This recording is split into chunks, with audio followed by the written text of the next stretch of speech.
আমরা চলেছি নিমতৌড়িতে Shahid Matangini Hazra government general degree college for ওমেনে একটা ওয়ার্কশপ করাতে প্রিন্সিপাল স্যার ডক্টর বি.কে. রয়ের ইনভিটেশনে। সকাল 8:30টায় বেরিয়ে 11টায় পৌঁছে গেলাম নিমতৌড়িতে। ওখানে আমাদের ওয়ার্কশপের বিষয় ছিল অন্টারপ্রেনিয়রশিপ কী এবং একজন অন্টারপ্রেনিয়র হতে কী কী কোয়ালিটির দরকার পড়ে। ওয়ার্কশপের শুরুতে আমাদেরকে একটি করে পুষ্পস্তবক এবং গিফট দিয়ে অভ্যর্থনা জানানো হলো।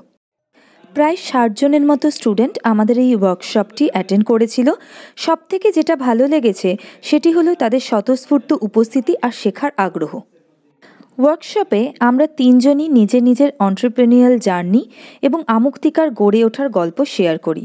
তারপর তাদেরকে আমরা ইন্টারঅ্যাক্টিভ সেশনের মাধ্যমে একজন অন্টারপ্রেনিয়রের লাইফ, তার কাজের পদ্ধতি, জীবনের প্রতি তাদের দৃষ্টিভঙ্গি নিয়ে কথা বলি। তাদেরকে একটু আইডিয়া দেওয়ার চেষ্টা করি একজন মেয়ে হিসেবে যে বাউন্ডারিগুলো তারা ফেস করছে সেগুলো কিভাবে কাটিয়ে উঠতে পারে। একজন মেয়ের ফিনান্সিয়াল ইন্ডিপেন্ডেন্ট হওয়াটা কতটা দরকারি সেটা নিয়েও আমাদের কথা হয়। ওয়ার্কশপের শেষে একটা ছোট কোশ্চেন আনসার সেশন হয়। সেশনের শেষে প্রিন্সিপাল স্যার আমাদের খুবই অ্যাপ্রিসিয়েট করেন এবং ভবিষ্যতে মেয়েদেরকে নিয়ে এরকম আরও বিভিন্ন বিষয় ওয়ার্কশপ করার প্রস্তাব রাখেন। সব শেষে মনে একরাশ তৃপ্তি নিয়ে আমরা বেরিয়ে পড়লাম বাড়ির উদ্দেশ্যে।